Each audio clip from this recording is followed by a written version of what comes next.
I want to tell you a quick story about David McCullough, the famous author and historian. David spoke at Yale University a few years ago, and he's a civics guy. He says, if we don't teach civic learning to our kids today, we're going to lose them.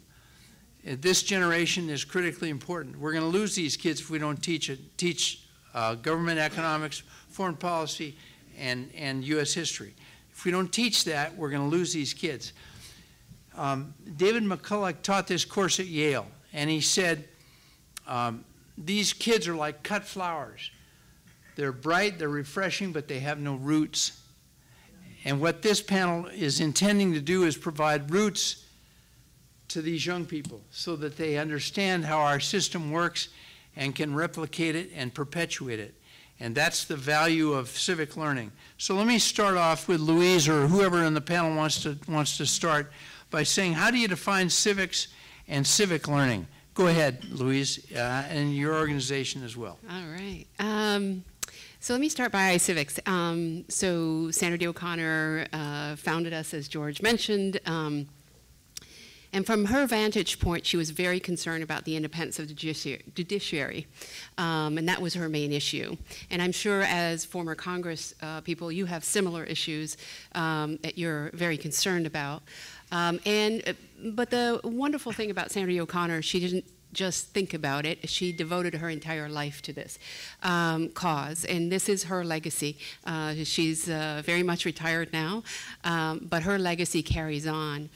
So she formed a team of very close associates, and they created this entire middle school and now high school comprehensive curriculum in schools. So basically, we are known for games. We have 19 games in which you can play. You can play and create, for example, a law. So you can pass a law by trying to negotiate with your peers or the computer about how to have a compromise emerge, and that you actually do some good for our country, which you're all familiar with. So that game is called Lawcraft. We have 19 of those, and then we also have lesson plans. We've got tools to teach kids about how to write. We ask every kid to take the 2 positions. Right? If you argue one side, you got to be able to argue the other side. I went to law school, as probably many of you did, and we had to do that as well. So those are the kinds of skills that we're trying to teach kids every day. So we now reach 5 million kids in the U.S., and that is about half of middle schools in America, a little less of the high schools as well. We believe every single kid must have quality civic education because we define it as this ability to contribute to your country. And you have to know how the country works in order to be able to be actively engaged. So that's the basis of how we define it. You must be able to know how it works, but you must be able to argue, you must be able to think, you must be able to research and find good information and evidence, and you must be able to apply it in real life. So when I first met Justice O'Connor many years ago, she told me it's not enough for kids to know, they must also do. We must remember she was a state politician before she came to the court. So here we are, after all this time. iCivics started in 2009. And from that point on, we've grown so big that it really is not possible to grow anymore without changing the rules of the game. And so that's what we are engaged in. So iCivics started, as George said, the conference, Democracy at a Crossroads, in September. And we are now engaged in trying to change the equation for civic education in this country on a broad, massive scale. So we're at the beginning of this work. We want your help in doing that. We have formed a coalition of 40 national organizations so far. We hope every organization joins us after. It's called Civics Now. And our goal is to ensure that every child in America has a solid grounding about how this country works. I was listening to the previous panel about Europe. I'm an immigrant. I'm from Canada, as might have been obvious. And I was thinking, you know, what's different here? And why do we need this more than we need it in Canada? And what is very clear is that this country is an idea. In order to have this idea perpetuate from generation to generation, it must be taught. As Sandra Day O'Connor said famously, it is not passed down through the gene pool. It must be taught. So I will end there. Thank you, Louise. Ladies and gentlemen, there's a truism that all immigrants who become citizens in America must pass a civics test. They must know 100 questions. They're orally asked to answer 6 out of 10 correctly. They're asked 10. But yet the rest of us, those of us who are born here, don't have to understand civics. Something is amiss. Beth, do you care to comment about how we best define civics and civic learning? Well, I won't say that we should test all kids, because from the former Department of Education and from the now Governor's Association, I'm not going to ever tell anybody that they have to do anything, wholesale like that. But I would say that we take the broad view at the National Governors Association on civic education as well as other issues of education, thinking about how all of those skills really at their fundamental level are going to help prepare our children for what they need for success in school, but then later in life, and to be part of a well-educated and competitive workforce. So those are the issues that are really central to the governors right now, and thinking about how the engagement issues, engaging in your community, learning advocacy skills, learning how to think logically, how to research, all of those issues are really at the foundation of, I think, how the Governors Association sees civic education. But we're also starting to think about it at the very earliest ages, where we're really thinking about it in terms of some of the issues that governors are faced with now, trying to figure out how to get students and young children even to get along with one another, to understand how to be respectful of one another, to understand differences and similarities, and how to talk across those differences and similarities from the very earliest ages. So I think that's the kind of approach we try to take from the governor's lens, and then think about ways in which we, through our Center for Best Practices, can give governors the information that they need, and their advisors the resources, the skills, the tools that they can put into a toolbox, if you will, of actions they can take to move legislation, to move policy, to use their bully pulpit to actually encourage movement in this direction for all of our nation's kids. So. Thanks, Beth. Colleen, do you have some comments about defining civics and civic learning? Sure. What I'll do is I'll talk a little bit about the Library of Congress and what we do in this realm of civic education and civic learning. And I'll talk about 3 different components here at the library where we think we can have an impact. By far, our most prominent program in this area is our Teaching with Primary Sources, or TPS, program, and that's within our educational outreach unit at the Library of Congress, which is led by actually a former teacher and who actually worked at the National Archives for many years before coming to the Library of Congress.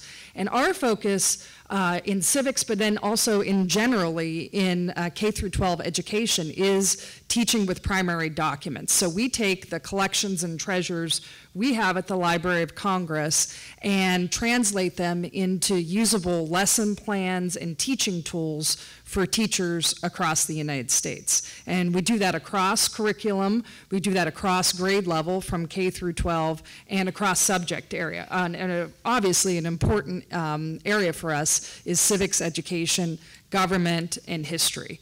And we find that it really resonates with our teachers and certainly with students when they're able to engage with the primary source materials at hand using a well thought out lesson plan. It also teaches a lot of other analytical and creative thinking skills that are important. So our website for that initiative is loc.gov/teachers. And we're trying to think of as many creative ways in which we can get our materials, which are fully developed on our website and downloadable on loc.gov teachers, to try to get them in the hands of our 3.6 million K through 12 teachers we have here in the United States. Our head of that program, her name is Leanne Potter, is terrific. She's not here with us today, you got me, because we have our teacher institutes running right now at the Library of Congress that run all summer long. in which we bring teachers in for an entire week, and they get to experience the library's treasures. They walk away with teaching tools to go back to their school districts, and we're in the second week of our Teacher Institutes right now. Other ways that we're working in this area, I think a really interesting, innovative way that we did actually in partnership with the House of Representatives. We brought in actually representatives from the Congressional Research Service and then also our digital strategy unit at the library, is that we ran a congressional data challenge the past couple of months through challenge.gov. And what we did was we put out a data challenge saying, come up with interactive apps, visualizations, in which you take the data that is readily available and downloadable on congress.gov, publicly available data about legislative activity, and come up with a new way, what can you teach us using the data from congress.gov, using this interactive an app or interactive visualizations. So we had a panel of experts, and then I was on the panel after the panel of experts to look at the finalists. And lo and behold, the thing that was the most interesting to me, which I never would have thought would have happened, we had a special category for high school entries. Well, the best entries in the whole contest were the high school entries. So we ended up awarding a high school entry, right? And then we also gave the best application to a high schooler. And this is a terrific way. I think this is the new way to teach civics, because this is very different than how I went to high school and probably how you went to high school, but they're teaching technical skills and computer programming skills at the high school level that are just extremely impressive. And you're able to bring students in who have those technical skills, but then they have to interact with the data that's available and spend some time understanding what's going on congress.gov and engaging in a civically minded way. So you're bringing the very best minds together with understanding how our Congress and American government works. So I hope we can get even more into this space and we can do more partnerships like this, because then those apps are going to be available for everyone to use because of the awards they've been given.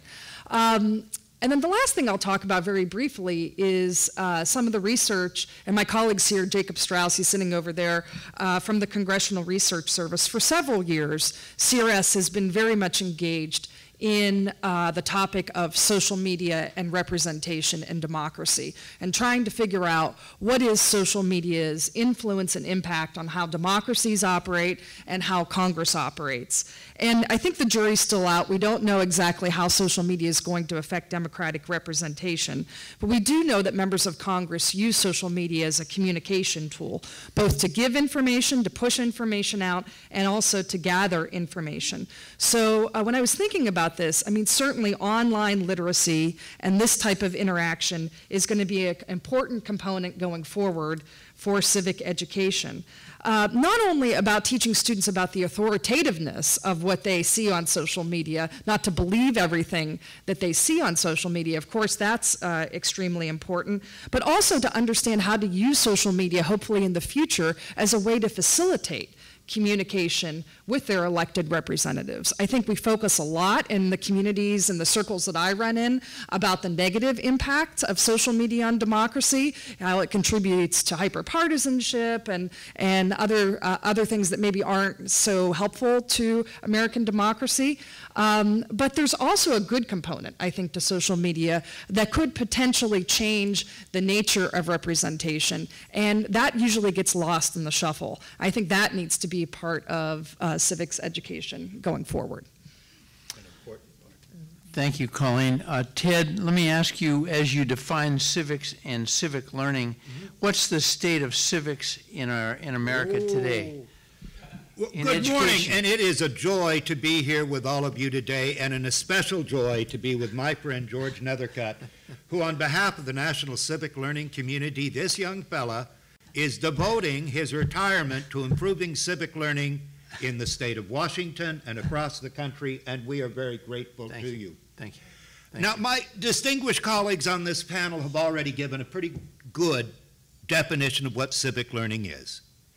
It is about providing the essential civic knowledge.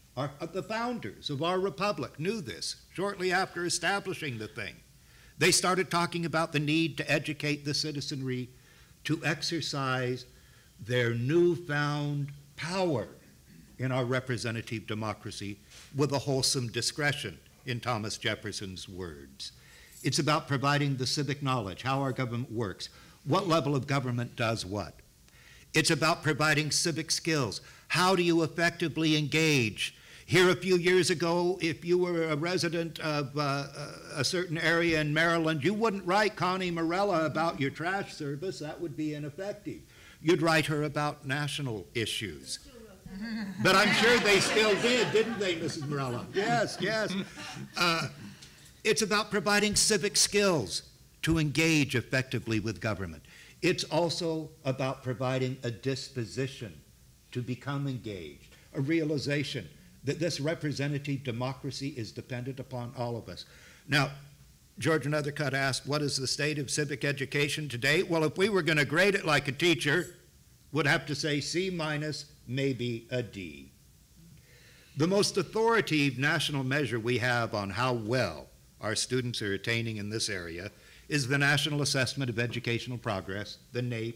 You all probably remember when you were in office, you'd get these NAEP tests. And the governors in your states would worry about these NAEP tests because, oh my goodness, if you were doing poorly in math and English, you'd get beat up. Well, on the NAEP tests in civics, since 1998, when they first began administering them, barely 25% of students can display a proficiency in this area that is so vital to maintain our republic, meaning only 25% of students knew things like the importance of the separation of powers in our Constitution. And those scores have remained flat since 1998. Every state has state standards. It took Iowa a while. They finally got their state standards about 15 years after everybody else. But every state has state standards that address this area and history. And civics and history, it's like love and marriage. You can't have one without the other. These two subjects go right together. The problem is the vast majority of the state standards in this area are a overloaded laundry list of people's names, battles, and things that happened in history to memorize and spit back up on a test if it's tested, without going into an exploration of why the citizen needs to be concerned, to care, and be engaged. When George and I were in high school, oh, it was morning again in America. Yeah. and some of you, there were 3 distinct courses in civics. Some of you might remember Problems of Democracy. There was generally a current events course, and there was the structural course called Civics and Government. Today, that's been collapsed down in 30 states. It's just a 1 semester, not a full year, 1 semester concentrating on the dry structure of government, not the exciting how a citizen can get involved and change things, like each of you have done in your political careers. And in 9 states, there is no requirement whatsoever you take civics to graduate from high school. See me afterwards, I'll tell you what those 9 states are. We won't shame them publicly here in front of the Governors Association. We live in an era of assessment-based, test-based accountability in education. If it isn't tested, it isn't taught, isn't trite, it's the reality in every school in this country. Civics is assessed as part of a state's consequential assessment scheme in only 8 states right now. We lost Maryland, which used to have a consequential civics assessment. But we're going to, with your help, we're going to change that. Policy matters. I'm saying this in front of a group of members of Congress, former members of Congress. You know better than most, policy matters. Ever since Sputnik, our nation has periodically gotten ourselves into a panic. Sputnik, when the Soviets sent that basketball up into the space and it began broadcasting, we're falling behind in technology. We're falling behind in math and English. And so, as a consequence, policymaker decisions have put so much attention on the STEM subjects, and Lord knows we agree, we want people to do well in the STEM subjects, but at the expense of the humanities, at the expense of the central things like civics and history.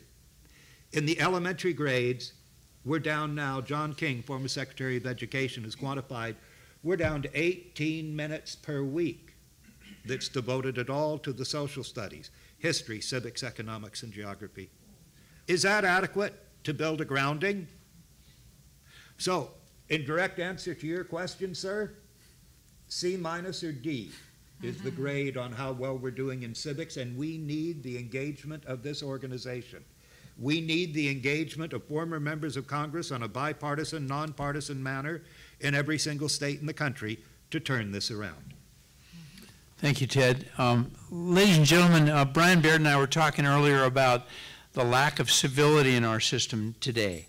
I mean, if Brian and I disagree, I don't like him anymore, and he doesn't like me, and that's not right. We should still like each other, but we disagree. How can civics add to the civility issue if you have opinions about that? Any of you?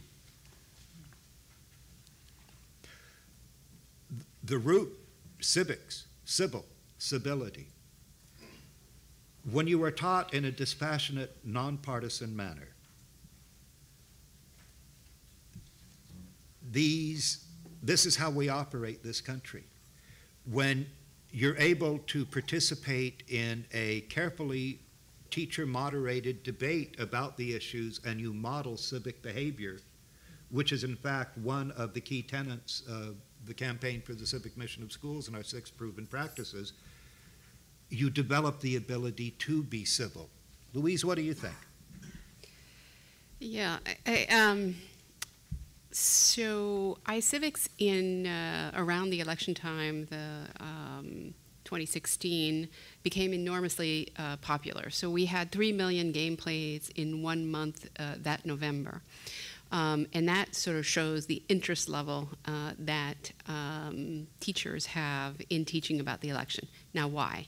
Many teachers wrote to us and said, there really is no way for me to teach about this process without grounding it in knowledge and how the process works. That is the place where you start a conversation with civility, right? So if you start a conversation by, what do you think about immigration?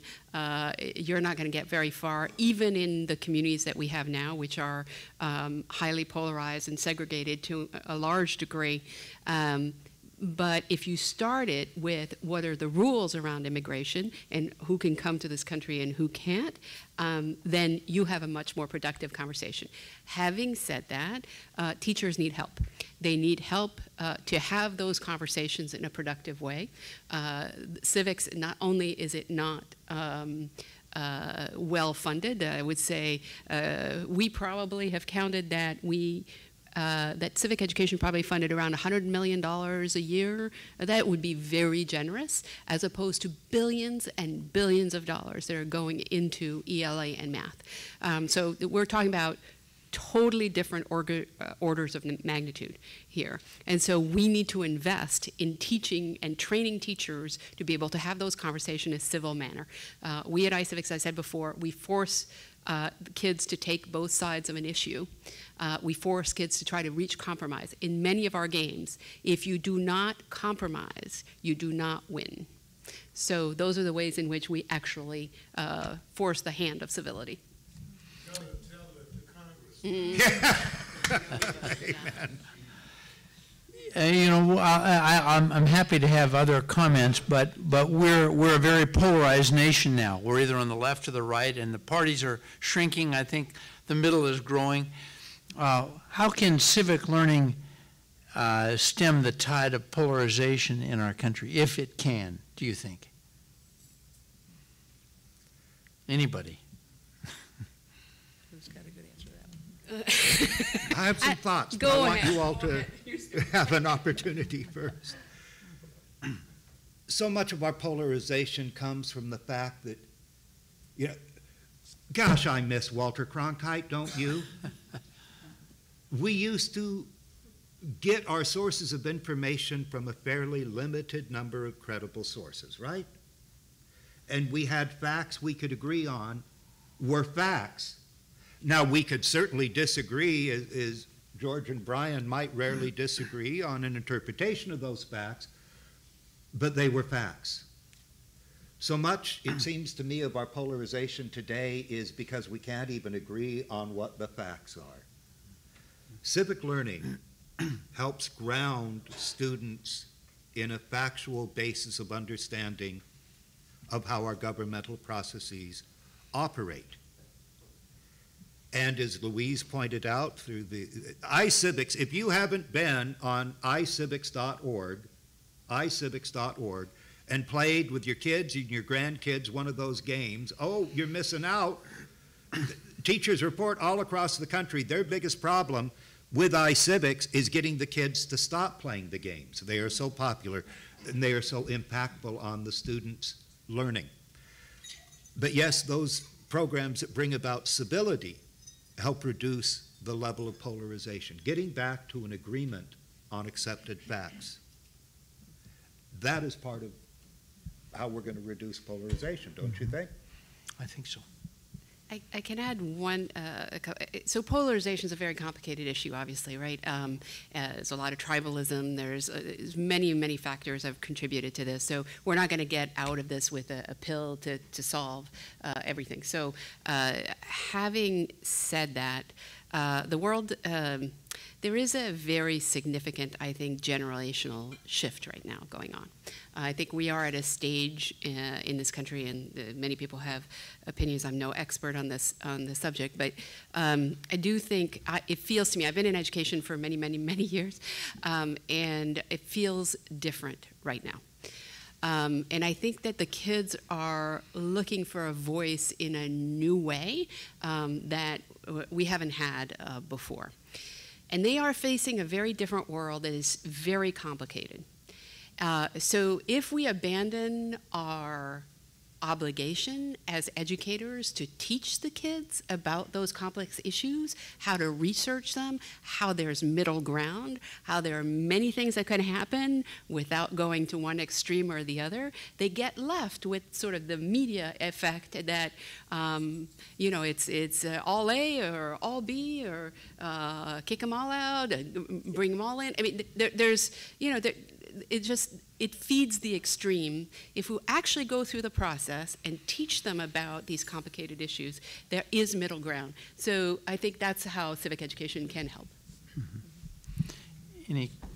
Yeah, I just think the polarization, it's really tough because you have a polarized Congress today. There's, you know, a lot of questions about gerrymandering, but we all know that political scientists have sort of come to the conclusion gerrymandering is a very small component to polarization. The real driver of congressional polarization is the fact that people are gerrymandering themselves. And people are moving, like-minded people are moving to districts next to each other. So you're getting gerrymandered districts without any effect of what the courts are doing or what states are deciding or anything else, which then drives up the likelihood that you're going to have an ideological member of Congress elected from that district. Because even if there's a non-ideological member elected, more likely that member will get primaried so that there's the threat of the primary driving up ideology. So it's interesting. I think civics can be a mitigating factor to that. And also, if we're going to live in a polarized nation, which we may be, because you can't control where people move or how people behave, then civics becomes even more important because students need to understand the rules of the game, understand the importance of elections, and need to understand this idea of, even if we are going to live in this polarized society, how democracy can work and how we can interact with each other in a civil fashion. Well, thank you. Beth, let me ask you this question. We're a deeply polarized country, and I guess the question is, how do we assess whether civic learning efforts by all of us are working or not? For the governors have to decide. Throw me the hard one, right? Yeah, sorry. You know, I actually have to say I have got to defer to my more experienced colleagues on some of that, but I think that there are some things we need to think about, and that's how the skills, the underlying skills around civic education are going to help elevate a whole community. And I think that's where governors are thinking and looking. What they need to think about is how some of these basic skills can be one of the tools that they can use toward harder issues. Like, I know that one of the major issues governors are dealing with right now is school safety, and thinking about how students, because students are most often the ones perpetuating, you know, these atrocities in schools, how to help students understand and be connected to one another and get along with one another, really at an early age, understanding the social, emotional needs of children and connecting them to one another. So even before you think about bringing them the intellectual aspects of this educational component, really learning about civics and civic elections and government processes, how to get along with one another. And so I think governors need to start thinking about that, as well as how they're doing on pieces of legislation or on educational coursework that's being offered to kids. But how are you thinking about your whole community, listening to who's in that community, giving them a voice, letting them be advocates for themselves, understanding what messages they're trying to share, and understanding how to bring people together. I think that's where governors' energy could really make a difference. So. That's great. Ted, did you have thoughts? On assessing in civic learning, first of all, we have to do it. If it isn't tested, it isn't taught, is the reality.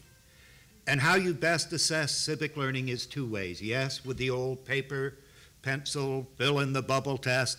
There are how many branches of government? 1, 2, or 3. In addition, and the testing experts, and I can't say this word, help me, Louise, the psychometrician. Thank you. I cannot say that word. The people who develop tests who know what they're doing. I'm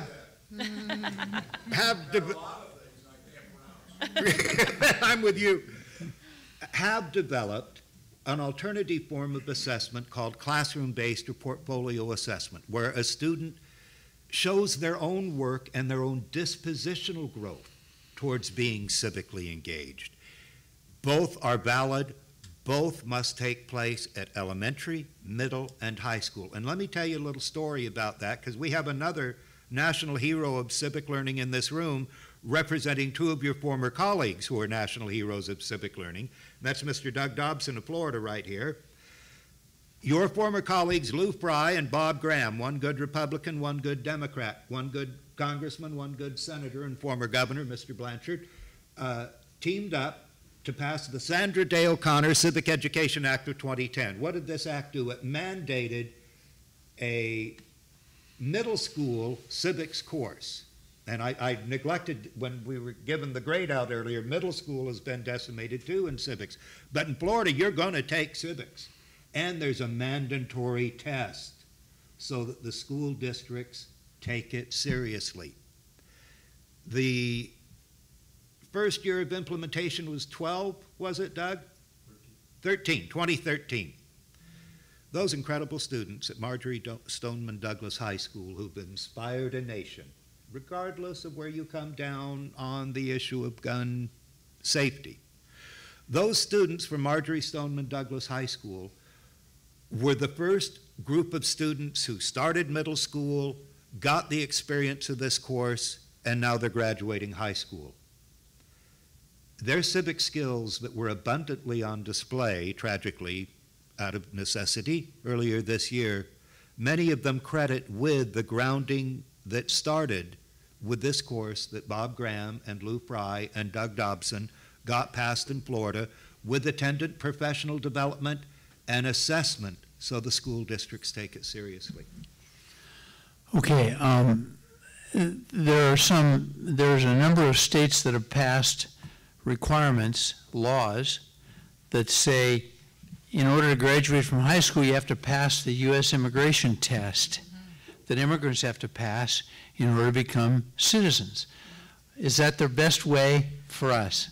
Or well, what does the Governor's Association say? I don't think the Governor's Association has an actual stance on it or has come down on a stance on it, but I can speak with my hat off for a minute and say that Anytime, I'll hold your hat. hold my hat for me. Anytime we take an issue as complicated and as complex as civic education or all of the underlying components of that and say we're going to rely on a sort of checkbox test that looks at very rote memorization skills, we're going to be missing a huge opportunity, right? So I'm not going to tell states that the Governor's Association says they shouldn't do that or that it's that's not my role, but I would, coming from the Center for Best Practices and coming from the idea that we're trying to bring the best knowledge and information to states, I would urge them to think more broadly about how they're going to teach, how they're going to assess, how they're going to think through the skills that students need. And as we've all talked about here, it's much more than memorizing.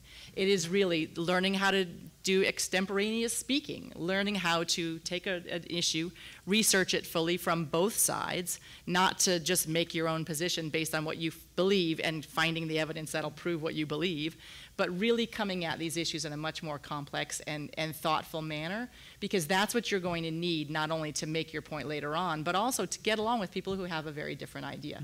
So I think I would, encourage governors to think broadly about the way that they, and there, as we see, there are great resources out there. This is not something they have to reinvent for themselves. It's not something they have to kind of come up with on their own. There are tools out there, there are resources that, and one of the things that we do is in our opportunities share that kind of information with states. So one activity that we do every year is we have a Governor's Education Policy Advisor Institute, and we have an institute coming up this September in Little Rock, Arkansas. So we're going to be in Central High School talking with the Central High students, that desegregated school from back in the 60s, so those of you who remember that. And we'll have members from the original Little Rock 9 who will be there with us. And we're going to have a dialogue with students who are part of the Republican and Democratic committees, part of the civics classes and part of the student council, and bring them together with education policy advisors to say, what do governors need to know? What should governors be thinking about? What are the issues students need to be addressing? If students are taught and understand the complexities of governance, of being a citizen, being a well-rounded student, and also having those other speaking skills and other necessary foundational elements, they're in a much more better position to be able to say to a group like the education policy advisors, here's what you could do differently in your work. Likewise, they'll learn how those governors advisors made it through their roles into their jobs they have now, so they'll get a chance to see how that progression of professionalism works as well. So. Here's your hat back. Thank you very much. Put it back. Can I just say something briefly on this? I mean, the power of the people in this room to be able to make a difference is just extraordinary.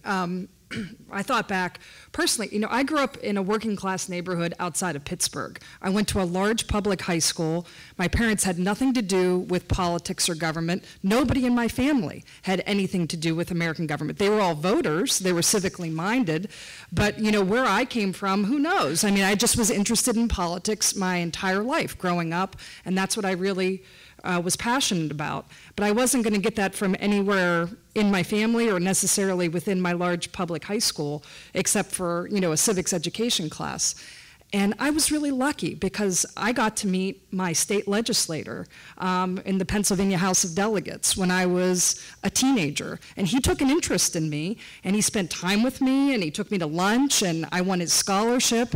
And he talked to me about what it was like to serve in the Pennsylvania House. And I got to understand what politics was like, what American government was about, and he encouraged me to study political science and to do all these types of things. That's, super important. You have all served at such a high level, and you don't know when you go into a high school classroom, when you meet someone, who is in that classroom and who might be inspired by you. So I just encourage you to get out there and do it, because you've had a platform and you've served at the level where you can really influence, a student that you're able to touch, and it can change the trajectory of their careers.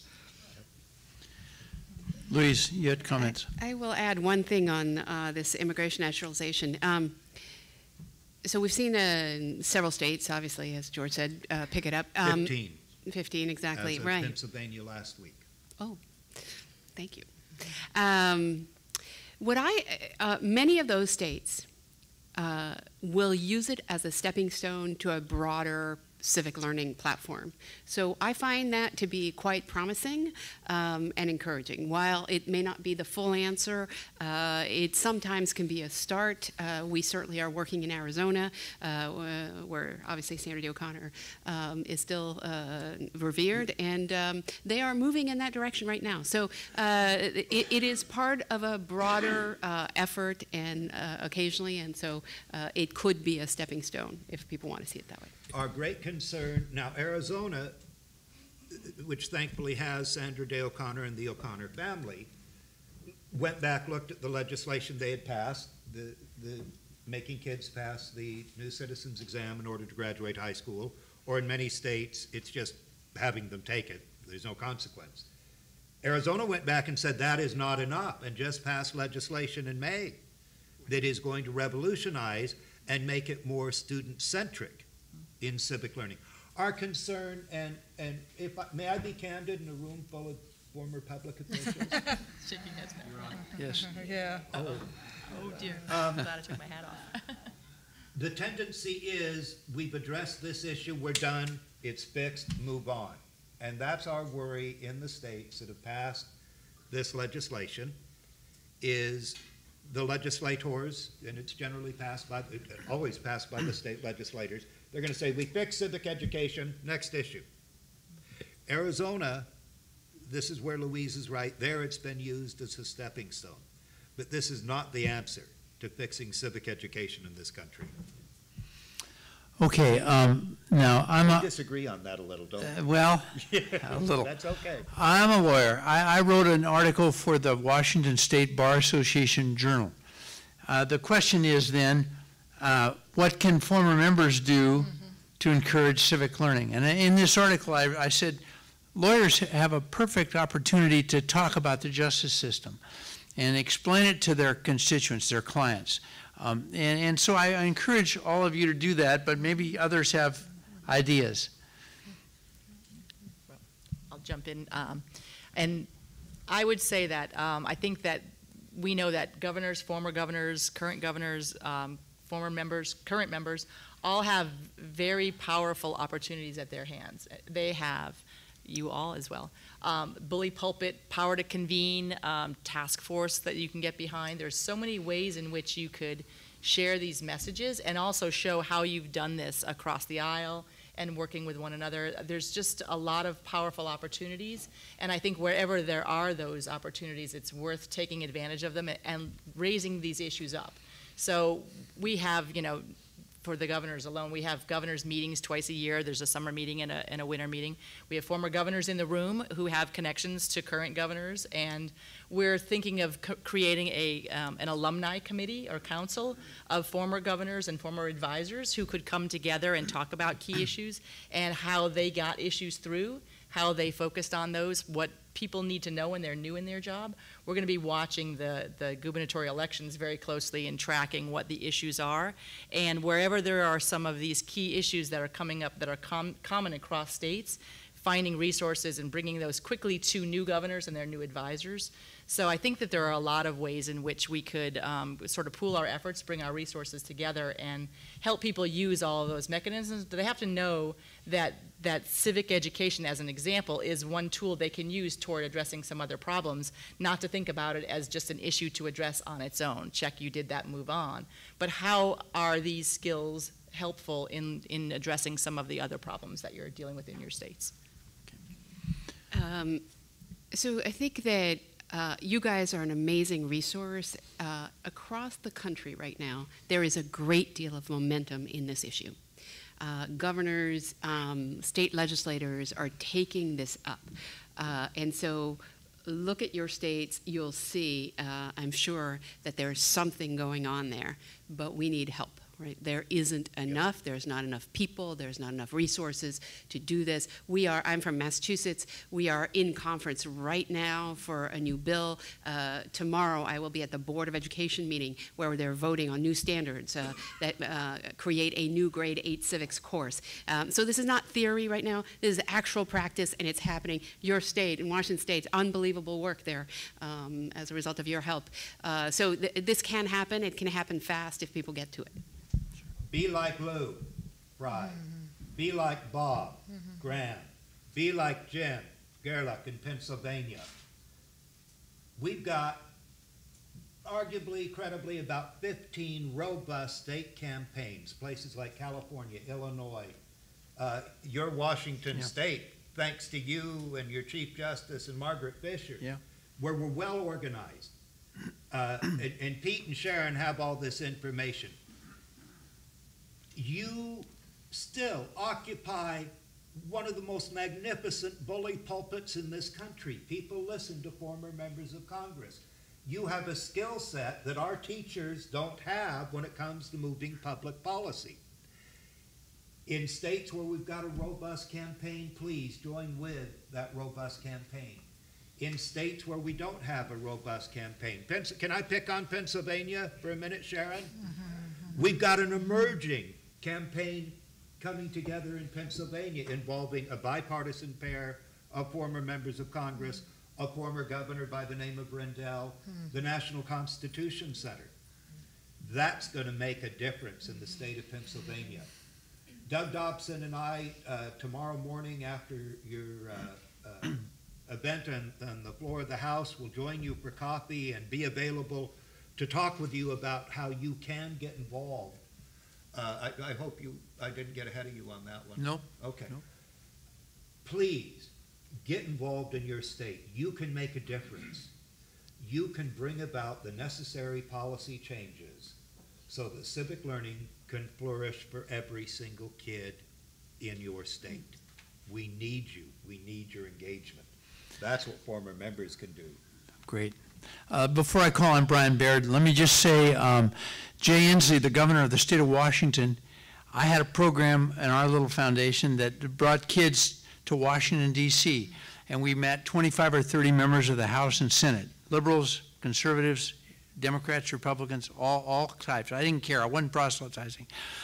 The point is, we went in to see Jay, and he was wonderfully welcoming when he was a member of Congress to us. And maybe he and you and I could do an op-ed together or something and send it out to all the schools or whatever. I mean, go ahead, Brian. Thanks, George. Fantastic panel, and thanks for all your work. I'm Brian Barrett from Washington State. A couple of quick thoughts. I'm a parent of twin 13-year-old boys, and I also used to visit every high school in my district every 2 years to talk about the city. One is, Louise, I was really delighted to hear you talk about compromise. You know, so often when we do mock Congresses, we model the very worst of Congress. In other words, we divide people up into the D's and R's, and we say the agenda is to win the argument, right? Rather than you're Americans, Washingtonians, Kansans, whatever. So I hope we can get that out to teachers, that mock Congress should not be a model of a dysfunctional Congress. Secondly, a few quick thoughts. I'd be interested in your response. So I just am in the process of summer camps with my kids. So we looked up at Lego STEM camps. We looked at outdoor camps, baseball camps, etc. I never came across a civics camp. And that'd be pretty cool. That would be pretty cool. A civics camp movement with the national thing. The other thing is I was watching TV The iCivics camp? There's one, and there's another one here in D.C. But there's not, at the state level, and what would include minorities, particularly economically disadvantaged. I know of no such, and I looked, believe me. I saw the spelling bee covered on ESPN. But I've never seen a civics competition covered on ESPN. And the last thing I would say is, I would start my civics lessons with the Pledge of Allegiance. Because every single day the kids in this country pledge allegiance to the flag of the United States of America and to the republic they know nothing about. They don't know, and the teachers don't know the meaning of the word republic. Truly. So anyway, thanks for the work you're doing, and maybe we can kick around some of those ideas that George had. Great idea. Sir. Sir. I have a question for Louise. How do you assess the state of civic awareness in Canada? Yeah, I think my point was, I'm going to be a politician for 2 seconds here. I think my point was that many of the other countries are built around cultures or ethnic representation, as opposed to this country, which is based on an idea and a set of rules, right? So that's different. I think the state of civics in Canada is very different in in two ways. Probably not much better on the civic knowledge side, but much better on the civility side, and I'll just leave it at that. We have a culture of niceness, I guess, I don't know. Yeah. What did you think? I agree with you. I was shocked at how little Canadians knew about their own history, how much more they knew about our history. Right. As they watch movies and stuff, and some of it's actually accurate. Right. But I was just curious about their, you know, the system is totally different. Yeah. Very different. If I'm, And so I was curious as to your assessment. Right. No, I think you're right. It's a cooperative society. That's right. Yeah, it's a kinder, gentler place. Yeah. There's no question about it. That's right. Go ahead, Ted. I wanted to pick up on a point that Brian made very, very quickly because it didn't get brought up earlier, and this is important. We also have a huge and very disturbing civic learning opportunity and attainment gap in this country. On those NAEP tests that I mentioned earlier, consistently for the last 20 years, students who go to schools who serve predominantly communities of color, predominantly schools that provide free and reduced lunches, receive significantly less opportunities than students who attend schools in a wealthier part of the community to receive civic learning, and their test scores show it on the NAEP test. Students of color tend to score 17 points lower than their white counterparts on the NAEP test. This threatens to disenfranchise people by the lack of providing them essential civic knowledge and skills, and it's outrageous. And it is part of the problem we've got to tackle, is the civic learning opportunity gap. Can I just add one little thing to that, which is that in order for it to solve that, you must solve for relevance, right? The knowledge has to be relevant to the people who need it the most, and that's the hard part.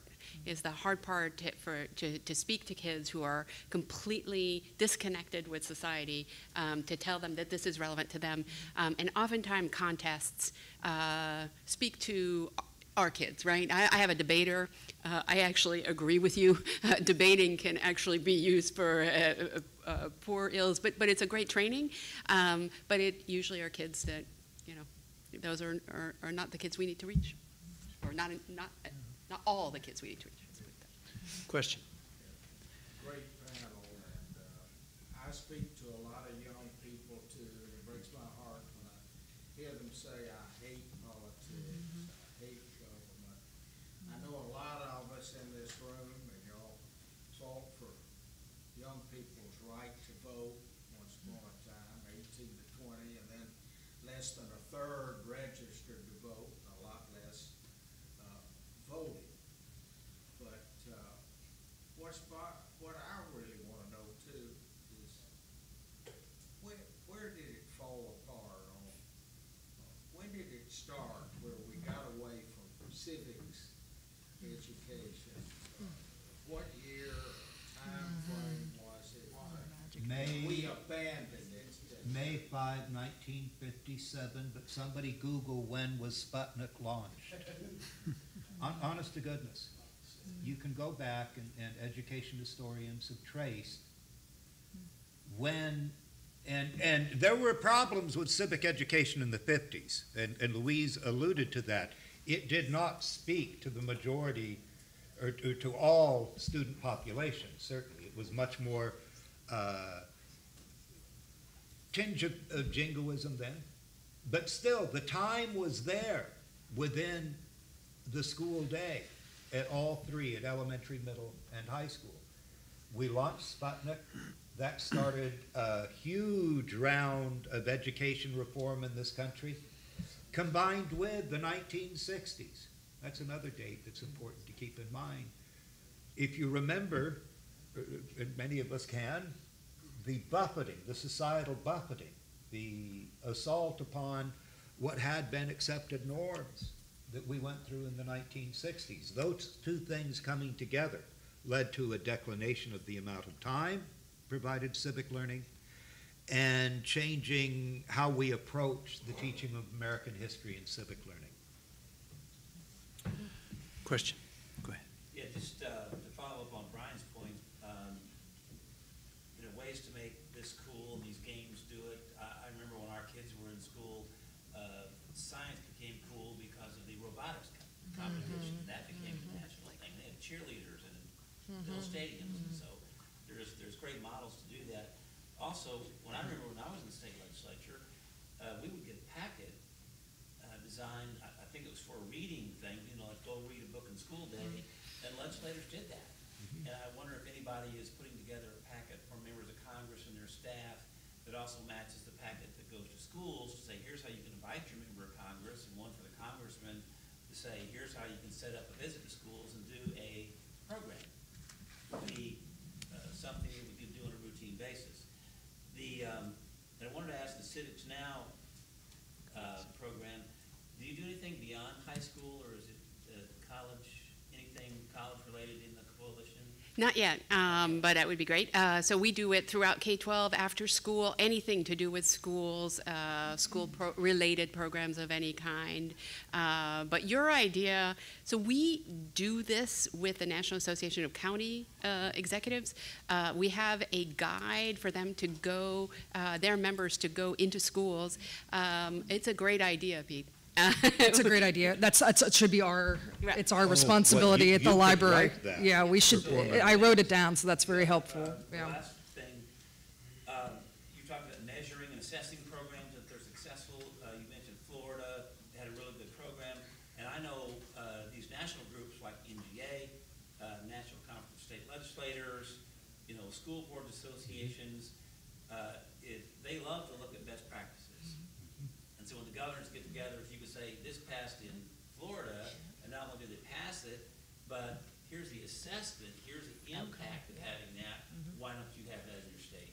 So We're happy to state help you with that. legislators, school boards, governors would really, I think they generally value those things, but if they had that follow-on data, that would really be convincing. That's a brilliant idea. Inspire some competition. Yeah, Yeah, exactly. that's true. Louise is working with NCSL, and I think we've got We one were just heck talking of a about great NGA in and with also at NGA. CCSSO. We've been working with ECS for years, Education Commission of the States, but you're absolutely right. But we can't forget that other very, very important group we've got to get engaged in every state, and that's former members of Congress.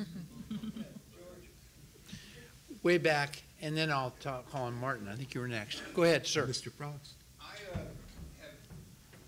think that there's an interesting little problem here, and I hope everybody understands that familiarity breeds contempt. And in this respect, I'm talking about with younger people now. I used to be president of presidential classroom for young Americans. I don't know if you're familiar with it. Yep. But they went out of business. I was there for 4 years. I had to retire because my wife was ill. And it has not gone out of business. And why did it go out of business? It was a 1 week in Washington. We took the young men and women, and at that time they were all juniors and seniors that had to have a B average.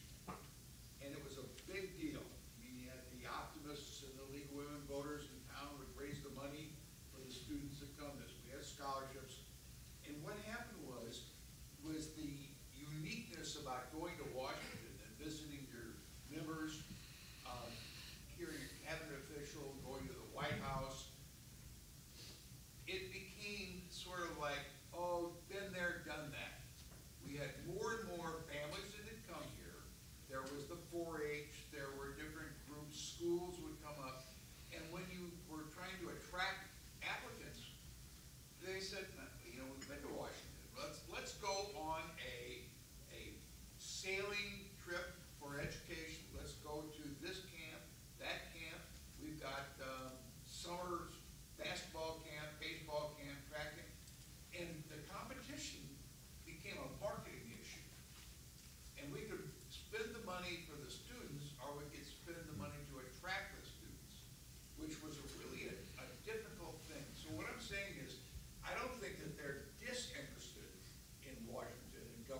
watch Tomb Raider.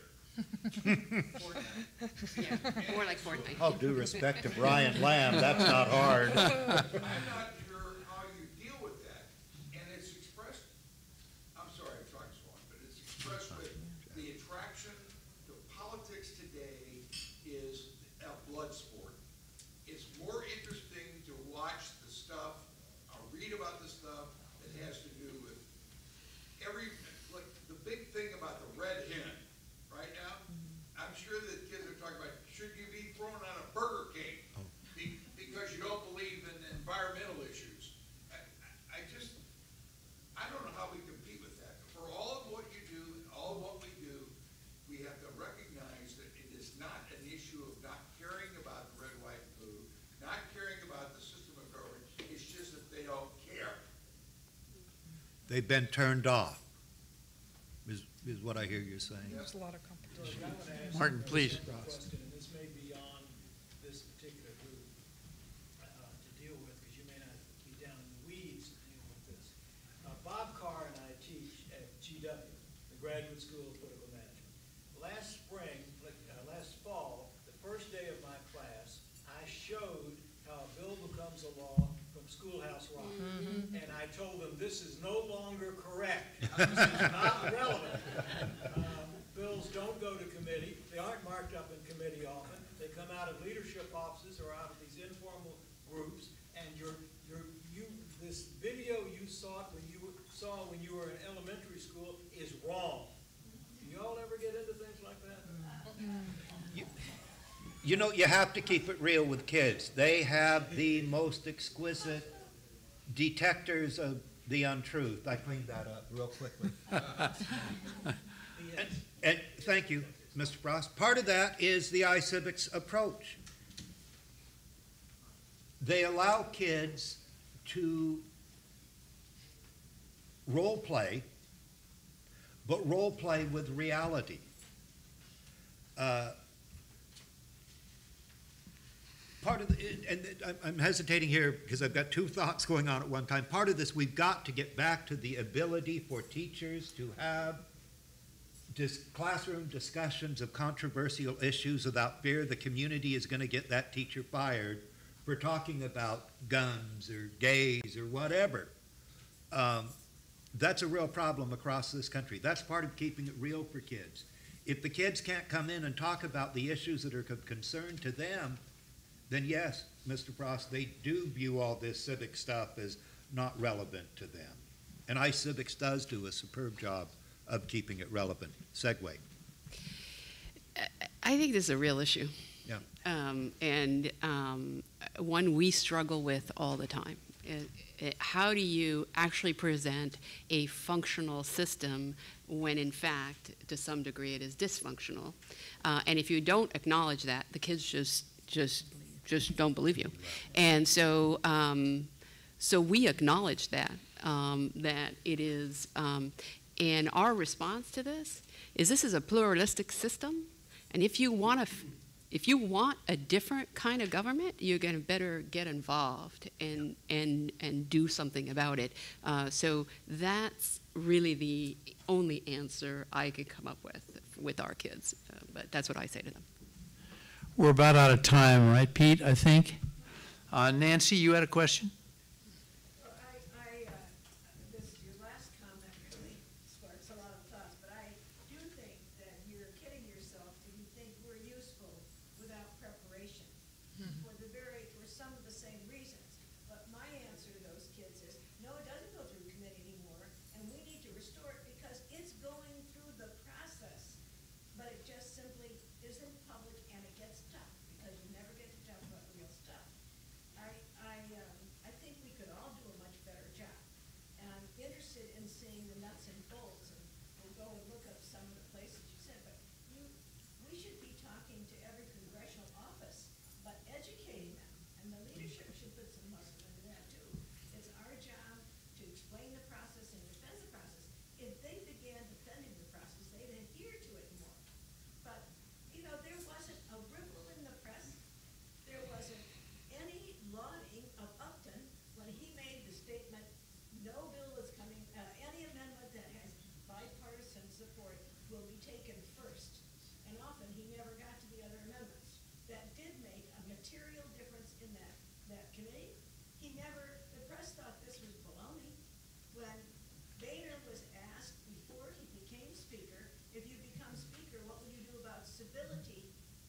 said I would return the house to regular order. My first thought was, did you tell your staff, honey? You know, but he really did try to do it. But there is no support. There isn't. We really need to look how we do it differently and how we become a part of doing it differently, because you can't tell the kids to do it the way democracy has developed, by the process they've developed, because they themselves, it doesn't work. But a lot of it does work. Those kids who are out there now in gun control, they're beginning to see, but someone should be working with them so they understand the validity of some of the other people's concerns, and therefore where is that territory in which you can agree. But I think members too members are the ones that could be the most helpful, but then the good members going into those schools anyway. And it's very hard for them to talk about this subject without tools. They need to see those games. I'd love to see those games and put one of the games up, you know. So I'm very excited by what you presented. I'm glad you're there. I commend you. And I think we need to figure out how do we multiply your impact. I promise you, we're working hard with Pete and Sharon, you're incredible leaders of this wonderful organization, to develop and provide you with the tools and resources to effectively engage in this issue.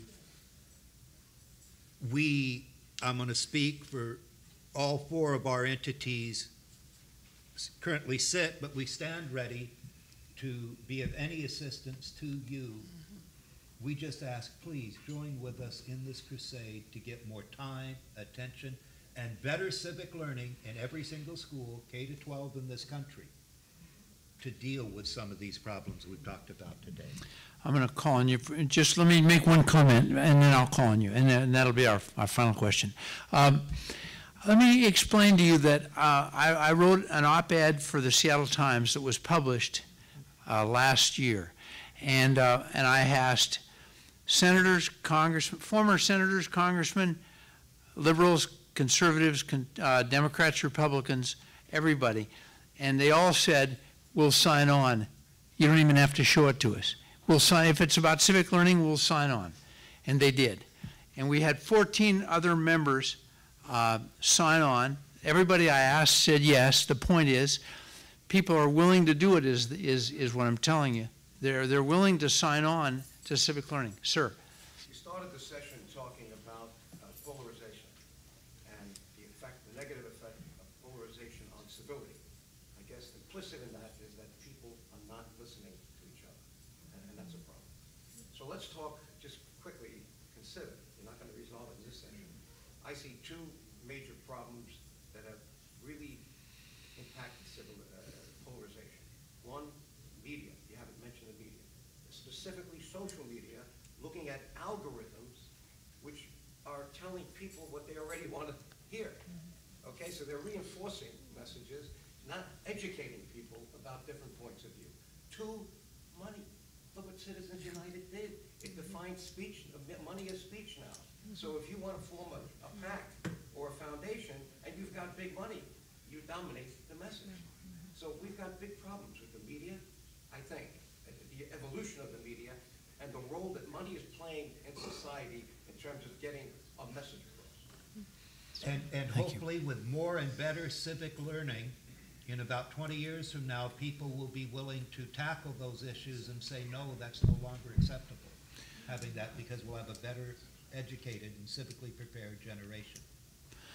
Let me finish up, and I'll ask each of our panelists to say a final word if they like. But let me just say, I think part and parcel of this is the unions, the teachers' unions.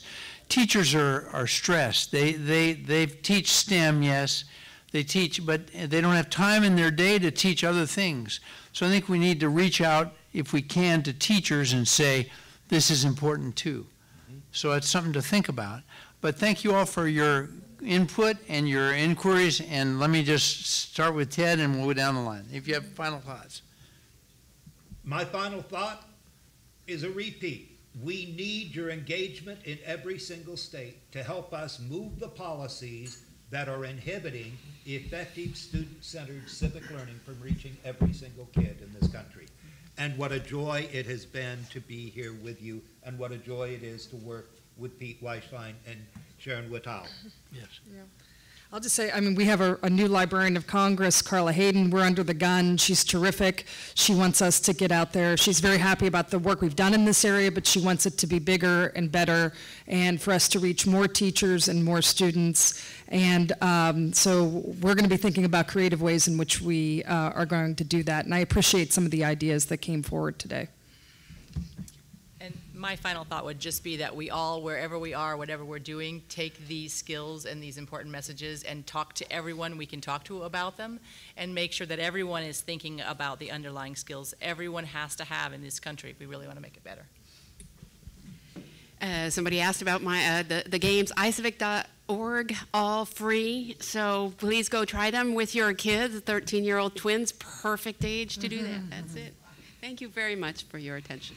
Thank you. Thank you all very much.